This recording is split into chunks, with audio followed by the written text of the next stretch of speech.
IPL 2026 ఆరంభంలోనే CSK కు భారీ పరాభవం ఎదురైంది. గత ఏడాది ఐపీఎల్ లో 10వ స్థానంలో నిలిచిన చెన్నై సూపర్ కింగ్స్ ఇప్పుడు కూడా అదే ఆట తీరుతో సీజన్ ను ప్రారంభించింది. అటు బ్యాటింగ్ ఇటు బౌలింగ్ రెండింటిలోనూ విఫలమైన Chennai Super Kings Rajasthan Royals పై దారుణ పరాజయాన్ని మూటగట్టుకుంది. గువాహటి వేదికగా జరిగిన ఈ మ్యాచ్ లో రాజస్థాన్ రాయల్స్ జట్టు ఘన విజయం సాధించింది. టాస్ గెలిచిన రాజస్థాన్ కెప్టెన్ రియాన్ పరాగ్ అందరూ ఊహించినట్టే బౌలింగ్ ఎంచుకొని సిఎస్కే ను బ్యాటింగ్ కు ఆహ్వానించాడు. రాజస్థాన్ ప్లేయర్లు జోఫ్రా ఆర్చర్, బర్గర్ విరుచుకుపడడంతో సిఎస్కే టాప్ ఆర్డర్ కుప్పకూలింది.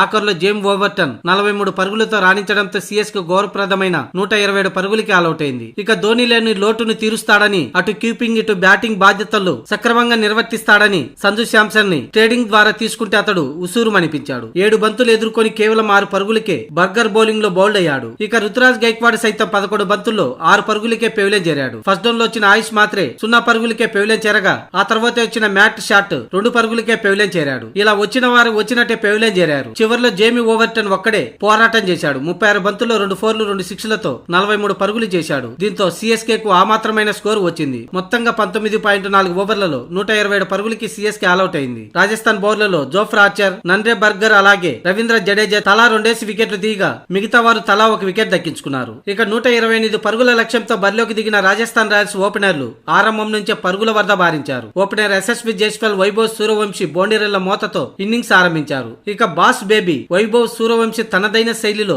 6ర్లు 4లతో విరుచుకుపడ్డాడు. మినీ డైనమైట్ వైభవ్ సూర్యవంశీ కేవలం 15 బంతుల్లోనే హాఫ్ సెంచరీని పూర్తి చేసుకున్నాడు. ఈ మధ్య 15వ పడిలోకి అడుగు పెట్టిన అతడు 15 బంతుల్లోనే హాఫ్ సెంచరీ చేయడం విశేషం. మొత్తంగా 17 బంతులు ఎదుర్కొని 4 4లు 5 6ర్లతో 52 పరుగులు చేసి అవుట్ అయ్యాడు. తొలి వికెట్ పడే సమయానికి రాజస్థాన్ రాయల్స్ 6.2 ఓవర్లకి 75 పరుగులు చేసింది. వైభవ్ దూకుడుగా ఆడుతుంటే మరో ఎండులో ఎస్ఎస్వి జైస్వాల్ నిలకడగా ఆడాడు. సూర్యవంశీ తర్వాత వచ్చిన ధ్రువ్ జురెల్ 9 బంతుల్లో 18 పరుగులు చేసి అవుట్ అయ్యాడు. ఇక జూరెల్ అవుట్ అయ్యాక స్కోర్ బోర్డు కాస్త నెమ్మదించిన 13 ఓవర్ల లోపే మ్యాచ్ ని రాజస్థాన్ రాయల్స్ కేల్ ఖతం చేసింది. ఎస్ఎస్వి జైస్వాల్ 36 బంతుల్లో 38 పరుగులు, రియాన్ పరాగ్ 11 బంతుల్లో 14 పరుగులు చేసి నాట్అవుట్ గా నిలిచి కేవలం 12.1 ఓవర్లలోనే సిఎస్కే విధించిన లక్ష్యాన్ని కేవలం 2 వికెట్లు మాత్రమే కోల్పోయి రాజస్థాన్ విజయాన్ని అందుకుంది. ఇక ఈ మ్యాచ్ లో ధోని గాయం కారణంగా అందుబాటులో లేడు. తాను మ్యాచ్ లో లేకపోతే ఇంత దారుణంగా ఓడిపోతుందా అని సిఎస్కే అభిమానులు నోరు వెళ్లబెడుతున్నారు. ఇంకా కొన్ని మ్యాచ్లకు ధోని అందుబాటులో ఉండడం లేదు. దీంతో సిఎస్కే ఫలితాలు ఎలా ఉండబోతున్నాయి అనేది ఆందోళనకరంగా మారింది.